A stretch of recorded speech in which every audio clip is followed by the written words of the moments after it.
And so here we are. It's like this week commemorates the 15th anniversary of our high school graduation, Aaron. Obviously I don't think anybody anticipated it would go down like this, but here we are.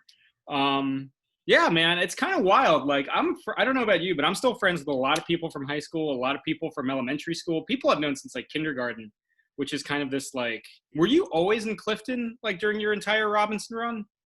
Yep, I went to Clifton Elementary School. I went to Robinson High School, Hmm. and the whole time I was living in Clifton. Yeah, Yeah. Any I'm not. well, what were we gonna say? I was gonna say I'm not really close with anyone. I mean, you, Cheyenne. Sure. I got a couple people that I talk to now and then. Um, but that's it. I don't really didn't really keep in touch. I don't know why. Maybe I'm just bad at keeping in touch. I don't know. Do you keep in touch with people that you knew in Richmond or Long Island or any of that? More so, yeah. But Yeah. even then I'm kind of failing at it. But yeah, Yeah. Well, I still know them. did you enjoy high school? Did you enjoy your time at James W. Robinson Secondary School? Yeah, I did. It was fun. I liked my friends at the time. I was in a rock band, which was really fun, kind of fun, and like it's like I didn't like any of the established extracurricular activities or any of these established sports, so I just created my own. You Yeah. know, Well, you so left guitar ensemble to do like theater for a minute, right? I dabbled in theater. Yeah, Yeah. I just for dabbled fun. in it too. I did like one acts like my senior Oh, year. nice. Senior year is everything I loved about high school. Like on paper, senior year should have been like super shitty for me, like without going into detail. But it ended up being my favorite year because it was like an escape, or maybe just like there was just something in the water that I really dug about senior year of high school. Like all my favorite memories from high school, or well, not all, but the vast majority. That's one of my favorite years of my entire life. And I'm So saying let me ask you this: what teen movie actor plays you in high school? they don't have to be a teenager now, do they? No, that could be from any era. It could be Freddie Prinze Jr., whatever. Okay, because it would totally be like Bill and Ted era, like Keanu, wouldn't it? Yeah. Like that would have to be the one that I would have to go with. Leonardo Nam from Westworld and The Perfect Score. That's a good one. What's his name? But the thing is, I'm not full Korean, so I can't necessarily go with a full Korean. There's not that many Hapa actors. There's Henry Golding from Crazy Rich Asians, but I've never seen that guy as a teenager, and As a teen. he's way too handsome to be me. He's way too good looking to be me. You're always allowed to be more handsome in your adaptation. I That's a am with rule. Keanu. Keanu's more handsome than me, and he's like more realistically handsome. He's not like, even though he's a romantic lead in some movies, but none of his romantic comedies quite hit it. Who would play you in a high school musical? Oh geez. Emilio Estevez, maybe? No. Hmm. Who's the other one? Who's the actor that plays the like Oh, punk Judd, dude? the Judd Nelson Yeah, Judd Nelson. from like Breakfast Club. Yeah, He yeah. wanted to play one of the sheriffs in Jay and Silent Bob Strike Back.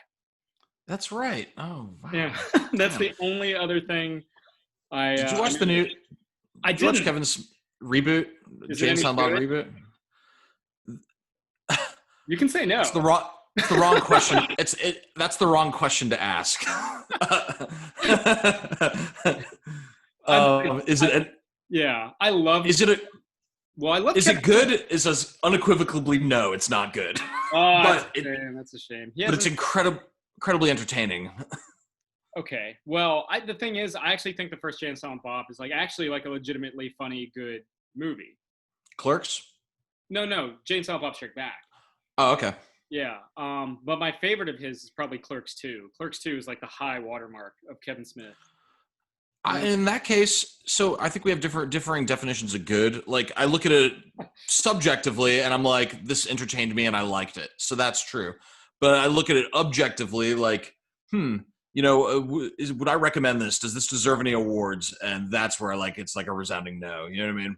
But I don't. Well, I never yeah. thought Clerks 2 was like award season fair. If that's what you're. If you like Clerks 2, you're gonna like Reboot. Okay, I might hold Yeah, you to that. I might actually spring for the rental. So yeah, Harley I mean, Quinn's in it. who's in it? Harley Quinn. Oh, his daughter. Yeah, I rode an elevator like this weird, wacky, and I guess we'll get into what we've been up to in the past 15 years. This weird, wacky life of mine. I was in San Diego at San Diego Comic-Con in 2015, and I rode in an elevator with those two. It was a quiet ride. I wasn't gonna like ambush him in a fucking elevator with his kid, but But was it cool? I mean, I have that story forever. So That's yes, awesome. yeah, it was totally cool. Yeah, no, I had a good time. I'm looking at this and I'm like, this fucking like I don't know if you remember how humid Virginia summers are, but this week has been particularly brutal. How's Hawaii? You look you look like you've celebrated Passover a couple times I with that hair. yeah, I just got Yeah. well, we're still waiting for Elijah. I mean, that's totally Still waiting. this, Hawaii's good, man. yeah, the Manischewitz is still out. I'm still ready. Ooh, Manischewitz, you have a varsity level of knowledge. Nice. Well, dated I've dated from the House of Abraham before, so I'm Okay. totally yeah, I'm all about it. Let me So ask you this: what do you do on Christmas? well, I'm like full on like my dad's Okay. Irish, and my mom's Korean. Oh, okay. Oh, so you don't do the Chinese. You don't do. Okay, never mind. Yeah. Do you do Christmaka, or do you just do straight up like you just do those So crazy nights? yeah, we do Hanukkah. We don't do Christmas. No one in the family celebrates Christmas, so it's just not a thing we do. Yeah. But we do. We do. It is a tradition to go to a Chinese restaurant and a movie on Christmas. So those are the only things that are open. So Was it 1917 this last Christmas? say what? Was it 1917? Every dad's favorite movie? No, I don't even remember what I did this last Christmas. I was here by myself. Oh, that's right. You didn't go back. You didn't come back Yeah. to this whole situation. But No. have the past 15 years you've been in Hawaii for a minute. You're clearly doing the Air Force thing and everything, and you've got a healthy, robust collection of comic books behind you. Do you have every single issue of Heavy Metal magazine? No, I have not even close. Although because I have such a good start, I'm starting to flirt with the idea, and I need to talk myself out of it. You know what I mean? Like I'm at the precipice where I could go full collector mode, but I'm trying to talk myself out because it's a lot. But yeah, I mean, I have a pretty good stack of Heavy Metal magazines. Yep, I got a couple classic ones. This is what spring 2001. Sure. Summer 1999. I have this is remember the FAKK 2? Oh my God, yeah. That we're talking the movie special? 1999. Yeah. Yeah, the movie special. So yeah, I got a pretty robust collection of those. You're going pre-Robinson years with those. Yeah, true. So one thing that's cool is if you get a subscription, in addition to like you'll get them on a seasonal basis. It's like they're released seasonally, but they'll also send you like a special subscription package with like 5 or 6 classic old ones that they have lying around. So that's kind of cool. They're not reprints. They're like straight up like, hey, we just have these. Yeah, straight up they just have them. I don't think it's ever been. Has it been reprinted before? I don't think so. Man. Have you done any? Because you have a podcast now. I always find that weird that we both kind of went the comic book podcast route during all of this. For me, it was always just like an outlet. Like I started the podcast when I was in grad school because I was doing like the driest, densest reading of my entire life. And I was like, I need an outlet where I can talk about shit I want to talk about. And that's how the podcast happened. And then people started to pay attention. They're like, hey, do you want to write for this website or this magazine? And in those situations, you just always say yes. Yes. And now I do like a lot of, I mean, you fucking know, like I do like weird, like TV and comic book stuff now. And you did a hobby, and that hobby became a passion, and that passion became your life, like your job, which is awesome. Yeah, I still have a day job. Like I still like I'm an educator, Aaron. I'm a teacher. I'm a civil servant in a way, but nice. Yeah, I got to keep the benefits somehow. There's no benefits in freelance writing. but the idea that I get to do like press junkets and like talk to Jerry O'Connell. Though I didn't talk to Jerry O'Connell about, like, you would think I would talk to him about Stand By Me, but all I did was talk to him about Kangaroo Jack. So, Interesting. yeah, I know. I did get to talk to Matt Ryan about Constantine, though. I was pretty stoked to Oh, do that's that. that's awesome.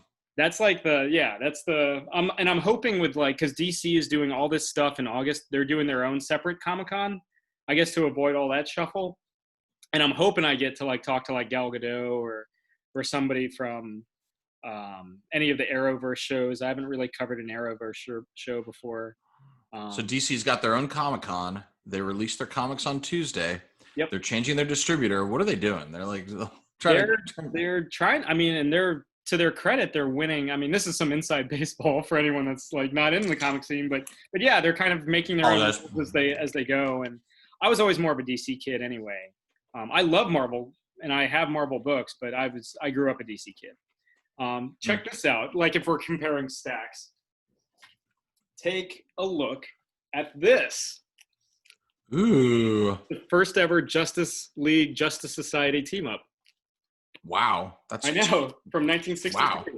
So that's pretty cool. Pretty fun good. But yeah, no, I never thought, this entire side career, I didn't think I would have a side career. Nobody, I think, is like, I'm going to have like a side hustle. Nobody thinks about that until they start actually get into this gig economy. Yeah. But I've got a fun one. I've got a really like nice. It's really fun. It's so cool, dude. It's like the coolest thing. I never in a million years thought I would get to talk about comic books and TV and movies and video games for a living. But how long have you guys been doing the podcast thing now? We started about so we started doing it seriously, I would say like 6 or 7 months ago. Right. Maybe more. A little bit more than that. Yeah, almost a year ago we started doing it really seriously. But we didn't start getting the level of talent that you're getting on your show.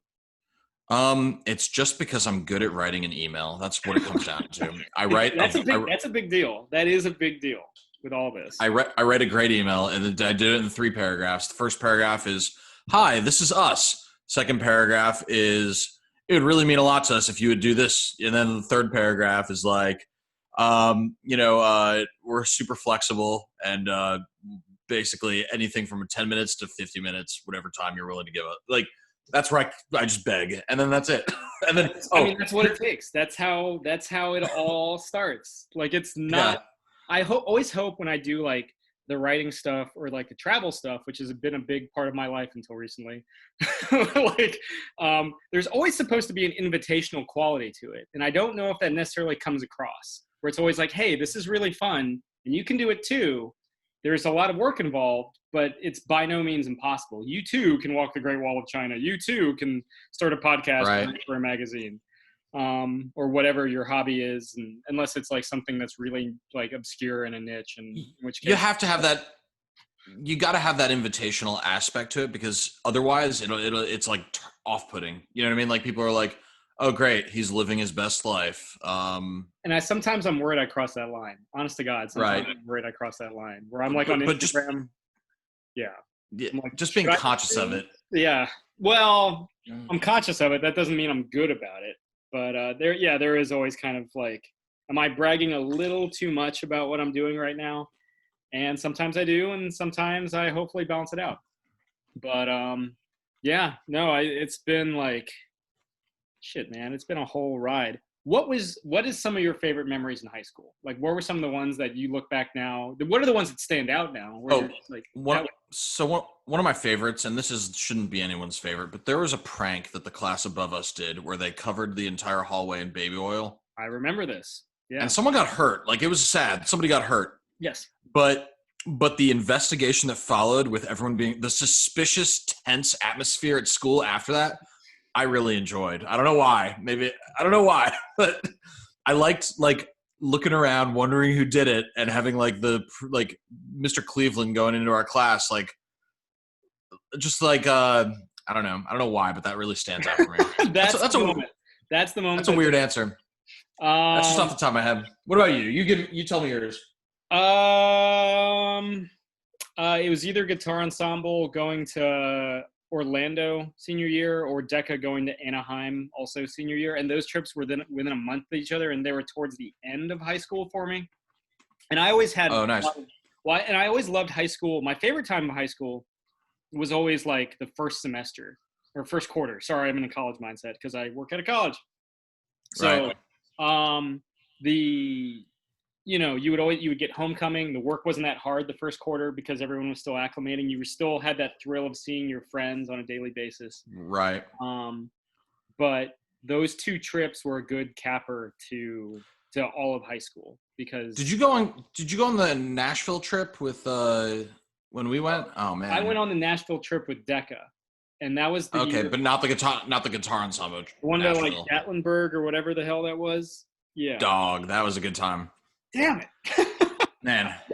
I wasn't learning guitar. I didn't know guitar that well. I got my first guitar when I was 15 years old, and I self-taught, which is to say learn power chords and really easy riffs. And I did that for like the first 2 years. And then after we didn't have to take PE anymore, I took lessons. I took guitar class to fill up that void. And then I went for guitar ensemble my senior year. And that's how that was my progression with Nice.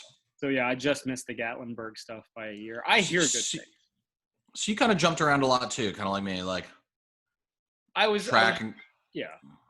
I always thought I was a like bit of a butterfly. Like I don't think I was ever in any established clique. I had friends in band. I had friends in drumline, which always very vehemently were like, "We're not part of the band. We're the fucking drumline." And I had friends in theater. I had friends in like all kinds of different cliques. I had friends, which is to say, friendly acquaintances, like on the football team. I didn't actually hang out with the football team, so I don't know what that's all about. But and I remember, without going into illicit detail, I remember that senior year, you and I, that was the year you and I first started to show up at the same parties, without saying necessarily what happened at said parties. That's when that started, and we had statistics together. That's right. I remember that. What was the name of our teacher? Lamson. I can't remember if that was one of the ones I liked or one of the ones I didn't. I'm going to answer that one for you and say it was not. Okay. And then, because I remember there. So now the memories are flooding back. I remember that such was her nature that even you didn't really like her, and you tended to like teachers. Yeah, well, I mean, I'm in education now. There was always an aspirational. There was always like right. that. What is that movie? Not Dangerous Minds. Stand and Deliver. That's a good one, right? Lean on Me. But those, yeah, there was always kind of like I never necessarily wanted to work in high school. Huge respect that people that worked in high school. I always wanted to take it to the collegiate level because right.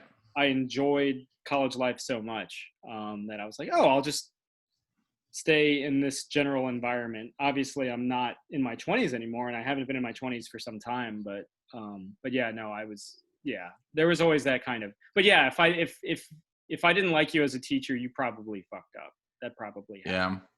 Yeah. And are we naming names? Is this a naming name episode, or do you want me to shy away from that? I mean, you can say it. It's okay. Yeah. Okay. So I remember my first experience at Robinson was the teacher, Mrs. Nielsen, in 7th grade. And I liked her. She was very sweet, although I think she would, I liked her as a kid. I think she would irritate me now. Is that a weird thing to say? I don't know. Well, you're a different person now. Yeah. Yeah. The core is there, but you were fine as you go older. Right. I guess so. I don't know. I just feel like maybe she would get on my nerves, or maybe the way she would act around another adult is different than she would act around a 7th grader. So who knows, Yeah. There were definitely my favorite teachers, is always. Yeah. Well, there's definitely teachers. I still run into Mr. Mack all the time. I'm just like, holy shit. We always kind of catch up. How's he looking? He's looking good. I haven't seen him in about a year, and I don't know when I'm going to see him again. Obviously. Do you still see the Seif dog around? Well, he always kept more to himself, and he's a family man Yeah. now, so I Yeah. don't know. I think the last time I saw him was like a year or two out of high school, so I haven't seen him in quite some time. But I think I'm friends with him on Facebook. I can't remember. I'm friends with the Has Dog, oh Coach yeah, from Hazard. English or Yeah. no coach. Oh, so PE. Yeah, Yeah. I saw him P. back in because he does stuff with Mason. I saw him like 6 months ago or something like that. Oh Time no means shit. something to me now. Yeah, yeah. I don't think he recognized me because we were never like we never that close. But yeah, no, I saw him. I was like, oh, I remember that man. But yeah, no, I think that was. Did you enjoy homecoming? Because for me, homecoming is like the definitive high school element of high school. Um, who did I go to homecoming with? You don't have to necessarily reveal who you went to. Uh oh. Yeah, it was okay. It was all right. Man, okay. Well, Yeah. I dug it. I always dug it. I had a fun time at the party. I had a fun time at the after party. After parties were always what it was about. After parties were always Yeah. about. I was yeah, but it is what it is. Those aren't the things that stand out to me. I don't know. What were the things that stand out to you? Just like going So to my favorite and stuff.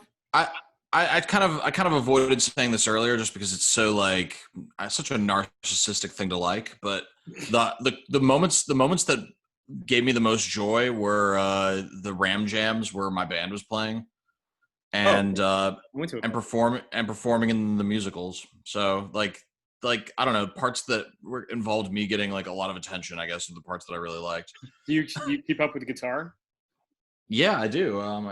She's leaning on the wall right over there, but yeah, I was doing still doing some it. CCR earlier today. Oh, nice. Which song? Fortunate Son. Ooh, that's a good one. I Seemed like that one. timely. Seemed timely. I played that on my headphones when we were like when we'd roll out on a mission in Afghanistan. I'd play it on my headphones just because I wanted that classic I wanted that classic war movie feel. You know what I mean? Well, you bring that up. What was it that made you want to go Air Force?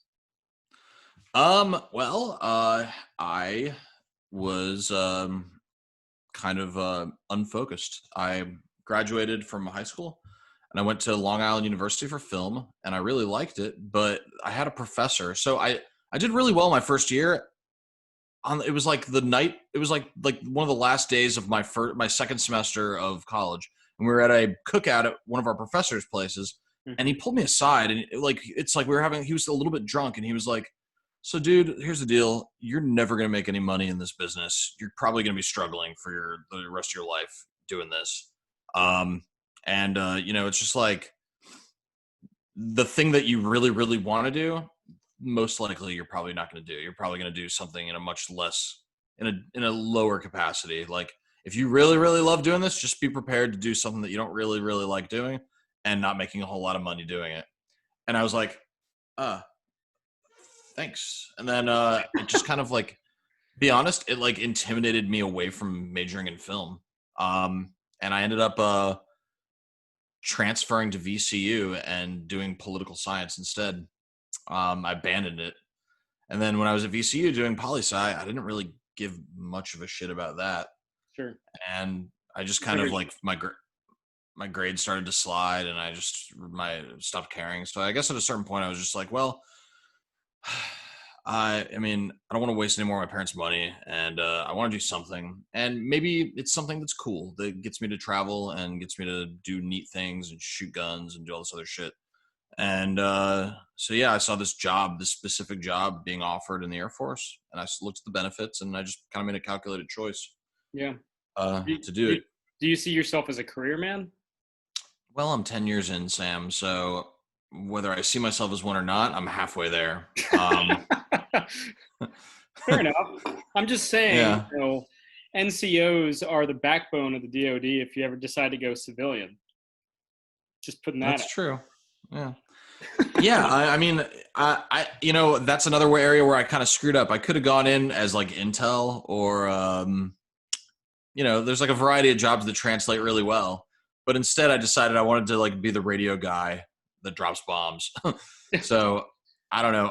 I'd be a little disappointed in society if there was actually an application for that in the private sector. Well, these days, who knows? Yeah. I'll say this, and I don't care who sees it. I don't care if my chain of command sees it. I don't care. Report me. If they order me to go push back against rioters, protesters, I'm not going. I will be a conscientious objector. So Well, you did swear an oath to defend the Constitution, not the government. the Constitution, that's right, against enemies, foreign and domestic, and Right, right. sometimes that's the people giving the orders. So who knows? Wow. I didn't think we'd get heavy, but we got heavy. Yeah. So, what is the coolest travel experience you've had? Oh, Speaking dude. of travel, speaking of travel in the world, that you can talk about. I went to Scotland for 3 weeks to do some close air support stuff, Yeah. and we were there. We were only working like 1 hour a day, maybe 2 hours a day. Like we'd get up there, we'd get on the radio, we'd do some simulated attacks with tornadoes and typhoons and stuff, and then maybe we'd go back and like bullshit with the pilots a little bit, Yeah. talk about the mission. But it was a very open schedule in Scotland for 3 weeks with nothing on the weekends. So, I mean, we raged. We traveled the whole country. We went to Glasgow. We went to Aberdeen, Inverness. Edinburgh. Oh, Inverness was like an hour away, so we definitely went there. We went up to this place named Gairloch, which is like this cool little like resort area in Scotland, right on the water. Yeah. We went along the Spey, stopping at like distilleries, drinking like amazing whiskey. Yeah. I love It was Scotland. Yeah. it was amazing. And then at the end of that trip, me and my bros, two other guys, we were like, well, we're already sort of in Europe. Let's take some leave and go some other places. So we went to Switzerland. We went up to the Matterhorn. Oh, wow. Which if you're driving to the Matterhorn, it's weird because a couple funny things happened. We were going up there, and we start getting word. Like we passed by this guy who kind of flags us down, and he's like, "Hey, if you guys are trying to go to the Matterhorn, you're not going to get there going this way because it's completely like snowed in, like blocked off. Like there's no way up there." So he directed us to this other area where you show up and there's a train, and you just drive onto the train, and the train takes you up to the Matterhorn. And we were like in the car going up there. It was like 45 minutes sitting on a train in the car going like horizontal, going like vertically up. And we were just like looking at each other like, is this real life? Damn. And then it was crazy. From Switzerland, we went to Italy. Did you live out all your On Her Majesty's Secret Service fantasies up there? Oh, absolutely. Absolutely did. Yeah. It was very, the thought of James Bond was never far from my mind. We drove to Italy, which was great. We stayed at what's it called, Lake Garda, right by Montebalde, which we hiked up, and we just had a great time. We ate a lot of food. We went to Austria, and we stayed at a hostel there, and we had a decent time, but we were kind of on a time crunch because we had to make our flight for Iceland. We get to Iceland. Went around like the Golden Circle. We hung out in the Blue Lagoon. We went to Reykjavik. I don't know. Yeah, I've only been there on a layover. I have no idea. we had a good time. We drank. I ate whale, so I'm sorry everybody. Like I'm a piece of shit, but the restaurant there was a place serving whale, and I had some, and you know what? It's pretty good. I've eaten alpaca. I don't know if that makes me a piece of shit, but I've had alpaca. You're like, I'd say a quarter of the way to piece of shit. I went full piece of shit. Okay. I also had puffin, which I don't know. That just is like a multiplier at this point. But yeah, it was very unethical. The little penguin thing. Do not mention that to Heather Antos. She is all about that penguin life. I will not mention that to her. I will. I was planning on asking her about the penguins because I know she makes them at cons. But yeah, I won't tell her that I ate a. I won't. I'll just not bringing that thing up. But yeah, man, that was like amazing. That was like I've done a lot of cool, had a lot of cool opportunities in as far as travel goes. But that was like the creme de la creme of traveling while working. Well, I know I've mentioned this before, but when we get to the other side of this, whenever and whatever that may be, we should totally go to Itaewon and like just do what Americans do when they get to Itaewon. Drink a lot of what's it called? Don't you? Soju. Drink a lot of soju. Yeah. Mm. I don't, well, I've told you, and I don't know if I'll relate this to the entire party, but I did. There was my first night back in Seoul last year. I did have 3 bottles of soju in about 2 hours, and that led to its whole I've Korean you odyssey. told me you told me what you remember from that. Yes, yeah, and that is still Which all that memory has not been like unlocked again. It's still very, yeah. I can only imagine what security footage of me amazing. just going through Itaewon. But that's how I know I can I, speak Korean, I guess. You know?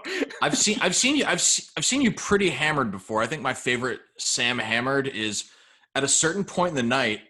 Oh, this is tame. It's tame. But at a Okay. certain point in the night, you become like a pizza seeking missile. Oh, yeah, yeah. Yeah. Well, in Korea, I become a fried chicken and pocky stick seeking missile. So it's Okay. just it's locational. Common theme. Yeah, it's there's Yeah. always food. Food for me is always the highlight of travel. Like the experiences are great, but Hmm. I'm gonna eat. Now, have I had KFC in Beijing? Yes. Have I like? But Yeah, but don't scoff at eating the fast food in other countries because it's different and it's interesting. it is. Yeah. I had McDonald's in Seoul, and one of the things they have is this shrimp patty, this shrimp and corn patty, Yep. and it's delicious. They yeah, So, like the pancake kind of thing.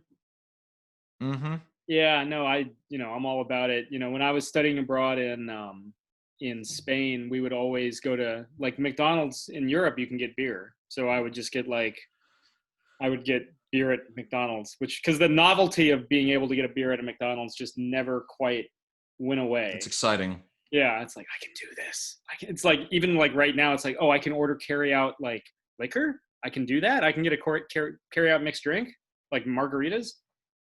I'll get 3. Awesome. I'll get 3. So yeah, that part of my life is not quieted down. It's As I okay. say that out loud, I'm just like, huh, well, I don't drink that much though. I don't drink that much for all of you quarantining at home, and you should. You totally should because we're all in this together. But yeah, no, I mean, we need to get to. I want to go back to Itaewon so bad, and I want to go to Japan so bad. Have you ever done Japan, or was it only ever like a layover through Narita or whatever? I had a layover. I've had a layover in Tokyo, and I had a layover in Beijing, China. Besides that, the only 2 places in Asia I've been are Thailand, where I went there by myself, actually, just as like a find myself type trip. It was really fun. Okay. And then Korea. Yeah. Yeah, I've never. My stepmom's from Thailand. I've never been meaning to. That's one of those it's things. cool. It's a cool country. The only thing, so it is a very cool country. It's beautiful. The people are really nice, and there's a lot of things to see. There's 2 things I didn't like. One of the things was if you go to the wrong elephant sanctuary, it's not really an elephant sanctuary. It's actually really horrible. And Okay. then the other thing is, as soon as you get there, they tell you at the airport, they're like in so many words. Usually, it's like flyers and like posters, but basically, they're letting tourists know 2 things you can't do. You're not allowed to in any way disrespect Buddha, and then the list of ways to disrespect Buddha includes showing off tattoos of Buddha or T-shirts that have Buddha. Or I just my to me, I was like, okay, at no point am I going to mention Buddha or have anything that has Buddha on it. Sure. Buddha's off limits. Yeah. The other one is the king. You're not allowed to make fun of the king, laugh at the king, talk shit about the king. Like you will go to prison. So Isn't he dead now though? I don't know. Not when Yeah. I was there. Yeah. I don't. When were you there? 2017.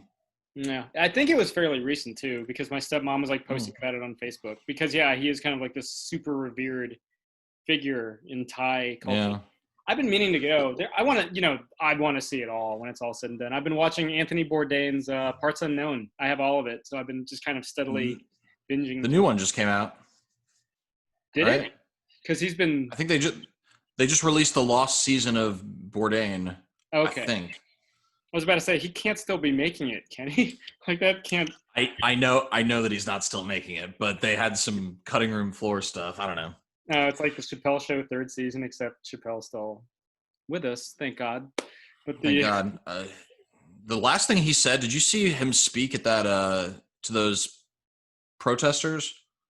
No. Recently? I haven't even seen his new Netflix special yet. Oh, okay. Man, he's a smart guy. Good comedian. He got the Mark Twain Award, so he's all about it. Wow. Nice. I don't think he has a Peabody. That's Jordan Key and Peele got a Peabody. I don't think they got the Mark Twain. So I know a guy who won a Peabody. His name might rhyme with Schmodney Schmarns. Oh, and he might have been on my YouTube channel. Is he your favorite guest? All your favorite guests. They're all your favorite guests. They're all my favorite guests. Yeah, I like them all. We haven't had any guests that I didn't like. I really do like them all. I will say on my podcast we had, and when I've been interviewing for CBR, there have been a couple where I was like, maybe never again. For the most part, though, people are super generous and super kind, and I think I haven't ran into that yet. Yeah. The worst I've had is some. Oh, sorry, I'm stepping on you. No, I was going to say, if you ever have somebody you have questions about, let me know. I've been playing this game long enough now where it's weird. I've been playing this game long enough now where I kind of know things. So, no one's been unkind to us. Everyone's been really good to us. I think some guests are better than others at just keeping a flow. You know what I mean? Like, I think there's some people, like, you ask them a question and they'll talk to themselves for like 5 minutes before they answer it. Like, oh, wow. I suppose it could have been, well, maybe it was, you know what I mean? And that's not their fault. I don't like fault them for it. What I'm thinking when we're doing that is I'm thinking to myself, this is going to be a lot of editing to make this smooth, you know? Yeah. But, everyone's been nice. Can we talk about your British guest yet? Yes, that is public knowledge. But it hasn't been edited yet, but it will be dropping sometime in the next couple days. Kieran, such a nice guy. Such a nice guy. Amazingly nice guy. And I think the struggle to not fanboy out was about as strong as it was for Kevin Eastman. Did you mention Darth Vader? Of course. I asked him. So one of the questions that have been in my head, one of the questions I asked him, and if you want to see the answer, you're just going to have to watch the episode. But one of the questions I asked him is, what was it like? So for people who don't read comics or aren't huge Star Wars fans, the Darth Vader comic by Kieran Gillen has a scene where Darth Vader, it's after the first Death Star has been destroyed, but it's before the Empire Strikes Back. And it's a scene where Darth Vader realizes that the young rebel that destroyed the Death Star is Luke Skywalker, his son. And that's the best there's scene. A moment. Yeah. He's staring out the window on the, I think he's on the Executor. He's staring out the window, and you see him have flashbacks to all these key moments from episode 1, episode 2, episode 3. And it's like all this stuff happens. Then he like just says to himself, I have a son. And like you could see his fist ball up, and the glass, like the transparasteel for those who are initiated, starts to crack on the Death Star. And it's like this scene in a comic book, like usually spin-off material, like you have like if you have a franchise, the movies have all the key events. You know what I mean? Mm-hmm. The comics and video games and stuff, they'll tell cool stories, but they'll never have if it's an important enough moment, it gets put in the movie. You know? Yeah. But what I asked Kieran is I was like, hey man, so that scene, what was it like writing a scene in a comic book that is as important and significant to the story of Star Wars as anything that occurs in any of the movies? And he gave me a good answer. But cool. Yeah, we'll have to check that one out. I mean, he's just a super. Him and Jamie are just like, they're thick as thieves. They're great. You know, and they always go on good parties with like Image and everything. That's, I was thinking the other day, I miss rock shows, I miss comic shows and all that. What high school rock show was your favorite? Was it a Metallica one? Did you see Metallica in high school? Yes. I don't even know why I asked Yes. that. Yeah. Absolutely, Sam. Um, fuck. You know what was my favorite?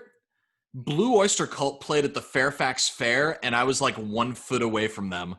It's Blue Oyster Cult. You know what I mean? That's How am really I good. this How am I this close to Blue Oyster Cult? So that was pretty cool. Damn. Did they play like Bullet to the Bone? Yes. No. Bullet to the Bone. That's Golden Earring. Fuck. Did they? So they Yeah. didn't play that then. They did not play that. You're talking about the song "When the Bullet Hits the Bone," That's the one. right? Golden Yeah. Earring. It's the same band that does what's that song? I've been riding all night, my hands wet on the wheel. Oh, yeah. Yeah. Radar Love. Yeah. Why do I think that's Um, Blue Oyster Cult? Why the fuck do I? I don't know. Yeah. Maybe I'm wrong. There's a They chance played yeah. all the ones that I wanted to hear. They played like I wanted to hear Godzilla. I wanted to play Fear the Reaper. I wanted to hear The Summer of Love. I wanted to hear Burning for You and That's my Astronomy. favorite. That's my favorite Blue Oyster Cult song, "Burning for You." That's a great song. Yeah. That's What's your favorite high school show besides Monty Quick? Of course, all those Ram jams that I saw, Monty Quick and Allergen and Semp. Yeah, The Vicious Fucks too. You remember the Vicious Fucks? I don't remember the Vicious Fucks. Were they allowed to play? They just called themselves Vicious until they changed their name to Blunt Force Trauma or something. I think I can't remember. That's not even okay. My favorite rock show in high school was probably, I saw Blink 182 4 different times in high school. I don't know why I brag about it. Damn. I know. And then I've seen them 4 times since high school. I've seen them more than any other band. So you're beating me on Blink 182. Like I've seen Metallica 7 times. You've seen Blink 182 8 times. Yeah, but you also got to did you do both nights of S&M too? No, just one. Okay. Yeah. Yeah. That's still like a pretty badass thing though. Yes, indeed. Is that the best? And it was. Show? Yeah. So in the aftermath, that's what I was saying. Like when I left that concert, I was like, that's the best I've ever seen them. But that's how I feel every time I see them. So I don't know if I can trust that. You know what I mean? Sure. There's never, because there have been Blink 182 shows where I've been like, maybe not that one. Maybe there was something a little off. But my favorite concert ever in high school. I remember having a lot of fun. I saw Green Day on Halloween our senior year. Ooh, that's cool. Yeah, there was like a dude dressed up as a penis. It was great. Yeah, it was like because everybody was dressed up and everything. It was. I remember when was that at Georgetown? George Mason was that? Yep, Patriot Center. Yep. I could swear I was there. You probably were. I remember we were both at HFSmas in 2002 at what used to be the MCI Center. Good times. Yeah, we saw Queens of the Stone Age. It was fucking awesome. That was a good show. That was a really good show, dude. Yeah. Also, we saw Audio Slave. They were there too, weren't they? Not at that one. No? They did it like the next year or something. Was James Brown there? Yes, he was at that one. We were there. Yes, Yeah. I was there. Yeah, that was a great show. I loved seeing Coldplay do Coldplay was great. All these really great bands, but Queens of the Stone Age I thought put on the best show that night. That or Boxcar Racer, just because it has a number. If ever there was a time to see Queens of the Stone Age, that was their era. Like that was the time to see them. It was Lullabies to Paralyze, I think. No, it was Songs for the Deaf. They were doing Songs for the Deaf. They hadn't even released Lullabies. I think they released that like when senior years when they were. Yeah, something like that. You and I were also at Taste of Chaos. We saw. So that was Kill Switch Engage. With Dan Wilder, you, me, and Dan Wilder. Yep. It was them. Great time. I remember because it was my sister's first rock show, and my dad was like, "Well, you can take her. She can go, but you have to take her." And I was like, "Fuck it. I get to see The Used. I get to see My Chemical Romance at the height of their powers. I get to see all these bands. Sure, yeah, bring it on. Kill Switch, Under Oath. All of these like really crazy like post-hardcore bands." Do you remember us sneaking around at Taste of Chaos trying to find the tour bus? Oh yeah. Oh yeah. Yeah. I don't know where they had it. I don't know if we ever At actually. one point, we did not succeed, but unless you want to consider this success, at one point we're searching for the tour bus, you, me, and Dan, and we finally find what we think is like the backstage area around the side of this thing. We've snuck around, like nobody's seen us, Yeah. and we see the lead singer of Lamb of God walking, and he's got a chick around his arm around a chick, and they're just walking, and he Yeah. sees us and he goes, "Hey guys," we're like, "Hey," and that was it. Yeah.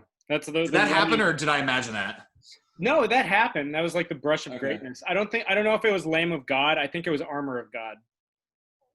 Or no, Armor for Armor. Sleep. Armor for Sleep. Or was because I Oh, don't think Lamb of God was at that show. They were touring with Cradle of Filth at the time. really? Yeah, I think. Why do I have Lamb of God in my head? I mean they don't even fit that scene, right? Because they're more like straight up metal. It was Kill Switch, Kill Lamb of Switch God, is and I like kind think of like hardcore. Mudvayne was the headliner. Was it Mudvayne or was it The Used or was it My Chemical Romance? I don't know, man. Okay. Now I'm questioning everything. But you can look it up on setlist.fm. They've got everything. I I love that site. It's You know so what I do good. with that? So this is I'm not going to dwell on this, but this is kind of just just to give a peek of how deep the obsession gets, and it's pretty deep. Sure. Um, let's see, battery. Okay, I have a file on my iPhone where I've cataloged how many times Metallica has played each song that That I've you've seen when seen them. that I've seen them. So like I use Setlist to confirm, but it's like I have it organized by album. So I've never seen them play anything off load Is there one specific track by Metallica that you want above any other? that I haven't seen. Yeah, like Blackened or Disposable Heroes. I've seen Blackened. I've seen Justice for All. I've seen Harvester of Sorrow. Disposable I've Heroes. seen I've seen Disposable Heroes. You know what I haven't seen? I haven't seen Damage Incorporated, and that would be badass. Right. Um, I haven't seen. I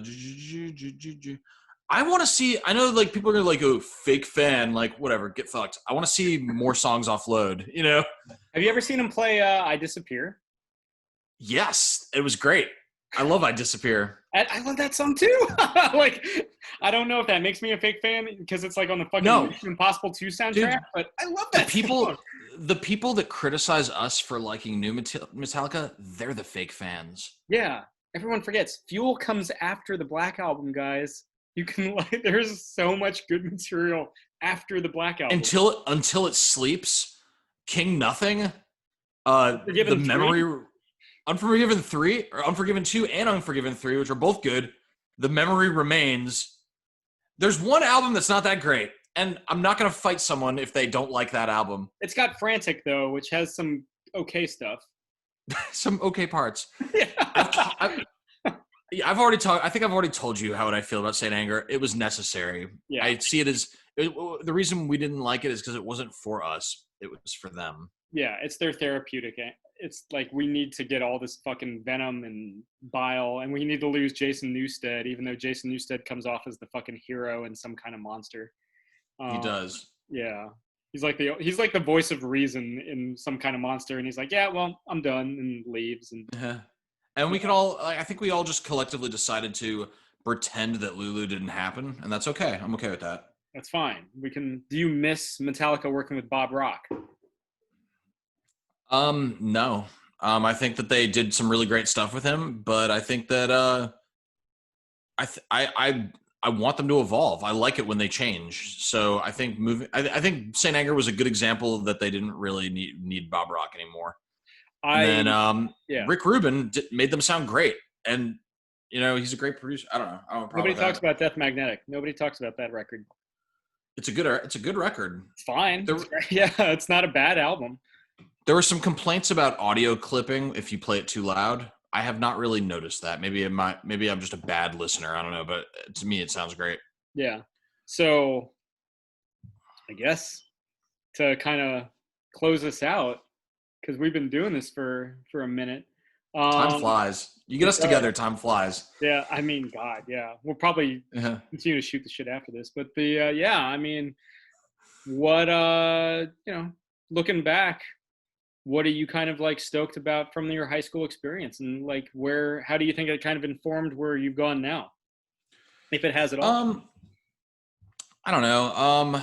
I I've changed so much over the years that I don't necessarily look upon who I was in high school with pride. Like I don't think I was a bad person, but Hmm. I like the current version of myself better than all other versions. Oh, I always, every So year, I feel like I grow more into myself, which is to say, I grow more comfortable with myself. Um, I I didn't really I didn't really reach out. Like I wasn't. I had. I would say that I was pretty social. I had a pretty good amount of friends, and I was very confident and like comfortable in my skin in high school. I don't think that I really like used that for good. You know, if does that make any sense? Like I feel like I could have been like a better friend to other people. sure. So I don't know. That's one of those things that I kind of like look back on and I'm like, if I could just do it all over again, I think I'd be a way better guy. So like I have regrets like that, you know. Yeah, but I assume that you kind of use those perceived shortcomings, the emphasis being on perceived, that to shape who you are now. That kind of Try. awareness, I try, you know. and I think that's Sorry to make it dark. no, I don't think it's dark at all. I just think that's the discipline. That's there's that I definitely made mistakes in high school. I definitely make mistakes in college. I definitely make mistakes in grad school. I definitely make mistakes now. But for me, it's important to kind of own those mistakes, and I think that's kind of like every day.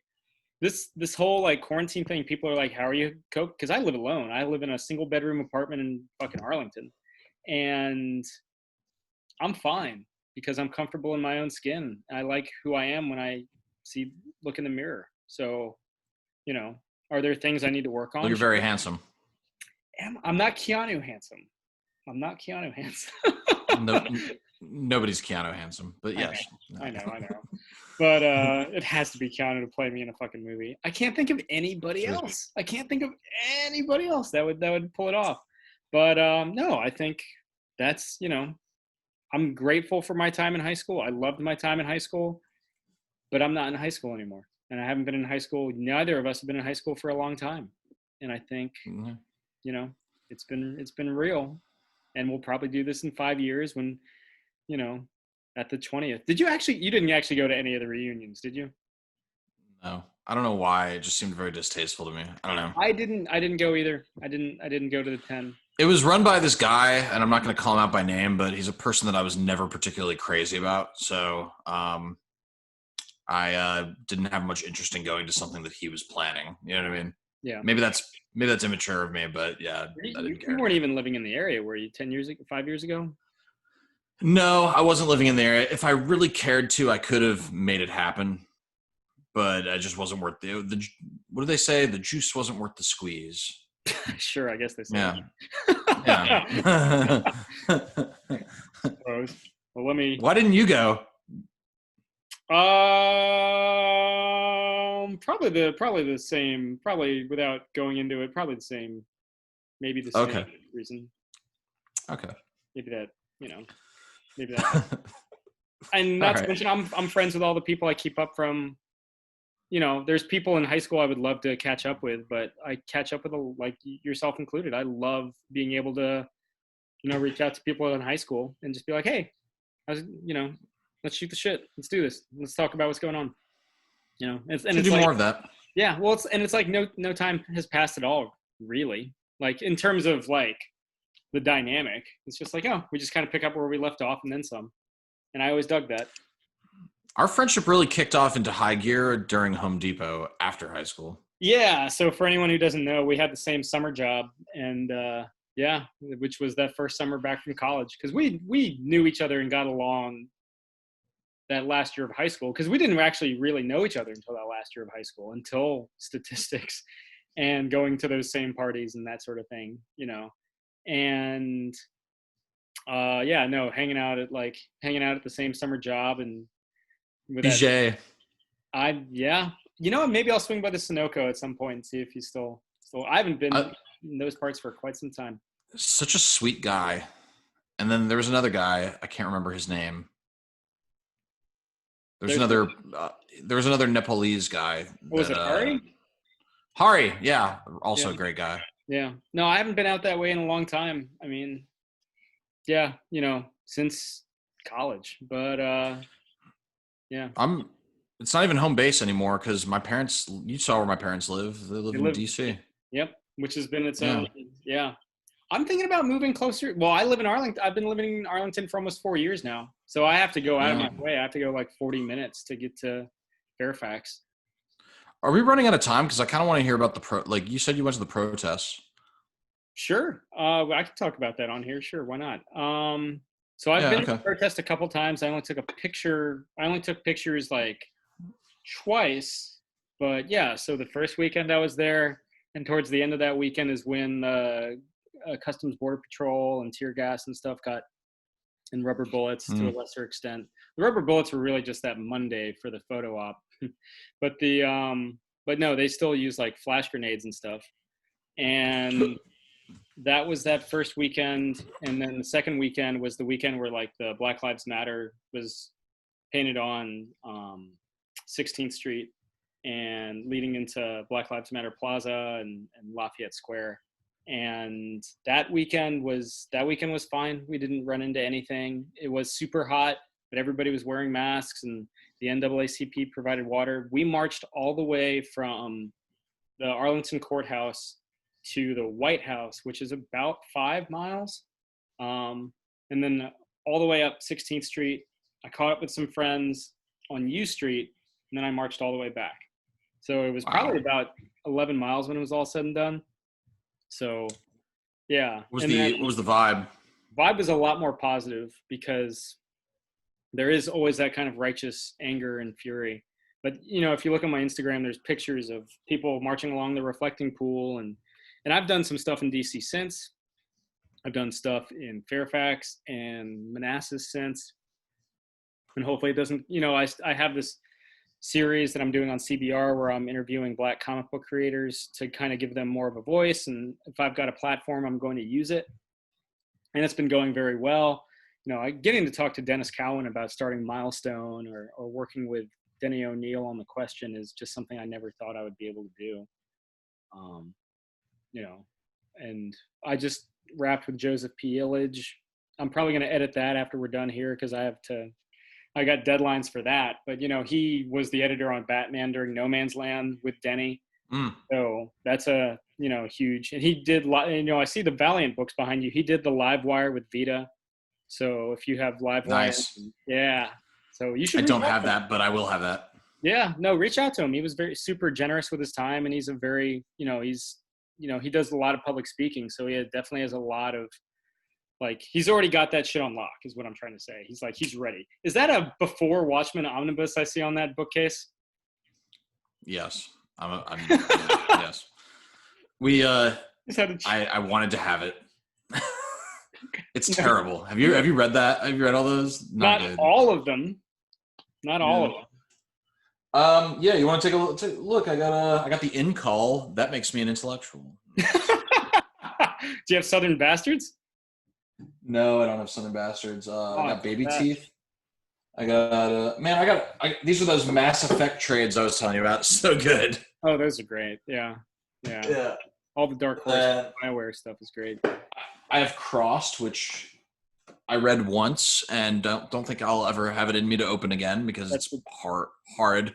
It's not badly written. It's just terrifying. It's the darkest Garth Ennis has ever done, and Garth Ennis is a very dark, gritty writer. That's the most horrific stuff he's ever done. I got Faithless, which is basically demon porn. There it is. They're going at it. They're Yep. So yeah, I got a pretty good, pretty eclectic assortment of things. You can't see it from down there, but my Silver Surfer shrine is up there. Yeah, next time I go to Hawaii, I'm gonna have to bring all of the Dan Slott All Red run for you. Oh yeah, you told me you'd give that to me. Awesome, yeah. Thank you. I have it all in single issue, so you get all of it. I just need to figure how is Hawaii during all this at this point. It's really in a bubble.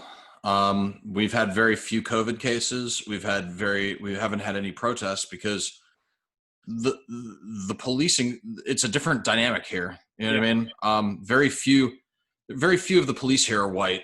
Hmm. Very few, so there's very few black people here. Very few white people, very few black people. A lot of So Pacific Islanders, I would assume. mostly Pacific Islanders, and I don't know. I don't think we have we have different issues here, but not different issues, different race issues here, but they're different. They're not. No one here would feel inspired to protest if living their whole life in Hawaii. They're not encountering similar struggles here. You know what I mean? Yeah. Well, I've never been. Yeah. Hawaii's one of the 25 I've never been to. So one of these days, Yeah. when things It's slow cool. down, when things like are more copacetic, I would love to swing by. Maybe do some. Have you been skydiving. to? Oh yes, let's do that. It's really fun. This Yeah, is a no, great place to skydive. I have no problem jumping out of a perfectly good airplane. So Have you been to Alaska? the last frontier? No, I haven't. Yeah, it's good. Isn't that's on the bumper stickers, aren't they? That's on the license plate. Yeah. Just like if you had mentioned New Mexico, I would have been like, oh, Land of Enchantment? No, I haven't. That's what I The would reason, well, the reason I laughed is because when I hear The Last Frontier, my mind definitely goes to the original Star Trek series, not Alaska. Well, I mean, the Final Frontier was Space. my gateway into the franchise. It's not a good movie, but it holds a very special place in my heart because it was the first Star Trek. I don't even think of the movie. I think of the show, like the original series, where it starts off with Captain Kirk going space. Yeah, Yeah, Frontier. These are the voyages of the USS Enterprise in her maiden for 5-year mission. 5-year mission to explore new worlds. Strange new worlds. Yeah. Okay, you know it better than me. Boldly go where no man has gone before. Yeah, that's true. This is where I use my space camp wings as a makeshift Enterprise. Yes, that's the second time those have come in handy. But the first time since I started recording, so nobody knows why the fuck I have space camp. I went to space camp. I just happened to have them next to my laptop, I guess. Did you? I might be on TV. I don't know if you saw that. Really? Yeah, I did something with Sci-Fi Channel last week. Oh, yeah. It was a bunch of talking heads, and you guys were. I can't remember which question you asked, but it was funny. I was asked, "Who's the worst superhero roommate?" Who's the worst superhero roommate? That's right. Yeah. There was other ones that I recorded that I don't know. I don't know if any of it will see the light of day, but I recorded like 3 or 4 responses to different topics. And that just happened to be the one that. Who are all those other talking heads? I wasn't able to identify. Well, there's Baron Vaughn, who's on Grace and Frankie. There's the showrunner whose name is James, and he has a last name that I don't know at all. And then there's what's his name from Bleeding Cool? What's her name from Variety? And there's one more trade magazine that was part of that. Yeah, and it's always kind of like weird when they it's weird when they were doing all the lead up to Star Trek Picard in January. I would show up on like radio shows because they're like, oh, you're CBR's resident Star Trek expert. Tell us what you think about Star Trek Picard, or just how do you think the franchise will queue up Star Trek Picard? And I'm like, well, I'm a Star Trek expert. I'll just put that one in my cap. That is cool. Yeah, I never get invited to the Star Wars talks, but the Star Trek talks, they'll have me any day of the week. That's because everybody fancies themselves a Star Wars expert. Well, and they get hit like that's the negative side of my side job is the fandoms. More specifically, the toxic fandoms, because there are fans that I get along with just great, and there are fans that'll reach out to my personal blog or that will DM me on Twitter to let me know that I said something they didn't appreciate. I just wrote a piece over the weekend, or had a piece published over the weekend, that Jonah Hex should ditch his Confederate uniform. People were. Who are you talking about? Jonah Hex. Oh yeah, people were pissed about that. I mean, a lot of people were all about it, and then there were certain people that weren't all about it, and they let me know that they weren't all about that. Fandoms really are the worst. You're right. They can be. Star Wars, those fans, those are the least loyal. They're just the most toxic. Like they're like, toxic fans. You don't agree what I think? Just destroy. Voltron's the same way. Fucking Voltron. How the fuck did Voltron get toxic fans? I don't know. I've not interacted with that fandom. That's surprising to me. Voltron?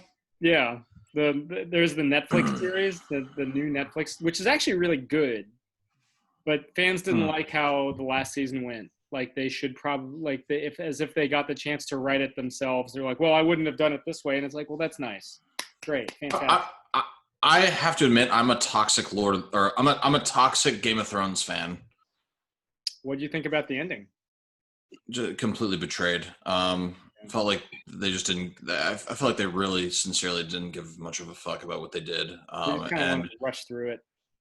it was just not good. And They had half a season, right, which ends with the Night King, and then there's like half a season more, and it's like, oh well, okay. so the payoffs, they just didn't give you payoffs. I wanted to see Gregain and Sandor have their moment, and it didn't really happen. I wanted to see Cersei get fucking obliterated, or I wanted to see her pay for her crimes. Didn't really happen. She died in the loving embrace of her brother. Which, by the way, why did we even learn his story if it was going to end like that? Yeah, Why Betrayers is why did art. why did Arya go train with the faceless men and become a faceless woman just to like not use any of those skills when stabbing the Night King at the end? You know what I mean? I don't Yeah, know. yeah. Look at the face of death, not today. Yeah, I mean that was the first HBO gig I got. That was the first like to take point on the website's coverage for Game of Thrones. The final but just the final season because I didn't they had already established people all the other seasons. And so as I'm sitting there like coordinating writing teams and everything, I was just like, "Oh, this isn't that good." Not good. And it's because they wanted to write. They were excited about doing their Star Wars movie, I think. Yeah, which they backed away from. And they were excited to do Confederate for HBO, which also fell through. So, well, There's a show coming out that I just found out about, and it's a reimagining of the South with black people as the masters, white people as the slaves, and one of the guys is a modern day racist who goes back in time and has to like I don't know. so I just fiction? Like what the it's whoa. fiction. Yeah, it's fiction. No, It's not no, I know fiction. it's fiction, but like he goes back to fix it. What does he go back to do?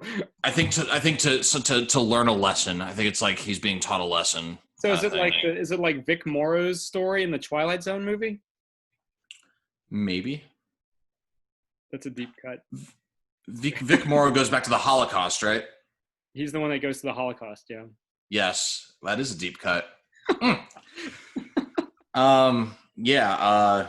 Movie Wow. that ended John Landis's career. Wow. Yeah. Something like that. I just found out about it. I can find it real quick and give you some details, but it's going to take me a few seconds. Let's see. Who posted it? I got to remember who posted it to figure out where it is. Should we Oh, put a cap on her here? Should we put a cap here for the viewers at home? yeah, maybe. Maybe. Except I did find it. It's called.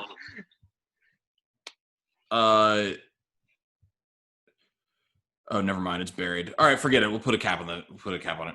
Yeah. Well, again, 15 years out of high school, we're still standing. Good to still be buddies and all that good stuff, and move into the future. And I was talking to Aaron. I was like, if anybody else wants in on this, oh, you've got a giant Vader. Found it in a dumpster. Okay.